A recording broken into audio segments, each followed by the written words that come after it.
Welcome to my YouTube channel Urmi's কিচেনে। আজকে আমার রেসিপি দই পরোটা, নরম তুলতুলে টেস্টি দই পরোটা।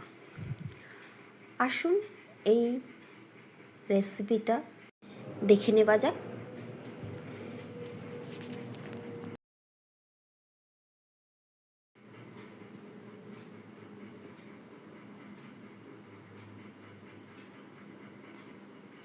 এর জন্য আমি টক দই নিয়েছি। 100 গ্রাম টক দই নিয়ে এটাকে আমি যেটাতে মাখবো সেই পাত্রে আমি টক দইটাকে ফেটিয়ে ঢেলে নিলাম।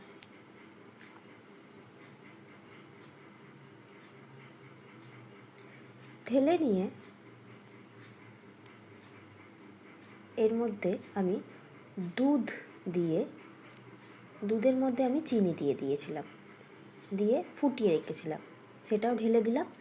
600 গ্রাম মতন ময়দা দিয়ে দিলাম, নুন দিয়ে দিলাম স্বাদ অনুযায়ী, আর 1 পিঞ্চ মতন বেকিং সোডা দিয়ে দিলাম। দিয়ে ভালো করে সমস্ত উপকরণকে খুব সুন্দরভাবে আমি মিশিয়ে নিলাম। মিশিয়ে নিয়ে আমি তেলের ময়ামটা দিয়ে দিলাম।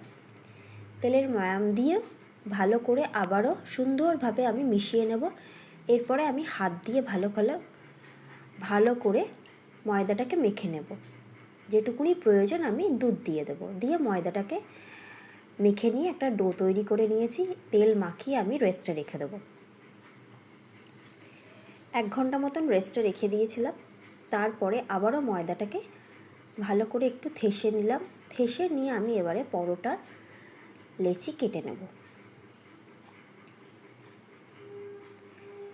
সমস্ত লেচি আমি কেটে নিলাম। লেচি কেটে গোল করে এবারে আমি বড় করে পরোটার মতন বেলে নেব তেল দিয়ে। যেহেতু এটি দই পরোটা বানাবো, বেলা হয়ে গেছে। এবারে আমি ফ্রাইং প্যানে তেল দিয়ে দিলাম। তেল দিয়ে উল্টে পাল্টে সাদা তেলে পরোটাটাকে ভালো করে ভেজে নেব। পরোটাটা বেশ ফুলে ফুলে উঠেছে। এই পরোটাটা এত সুন্দর খেতে লাগে, আর অনেকক্ষণ পরোটাটা নরম থাকে।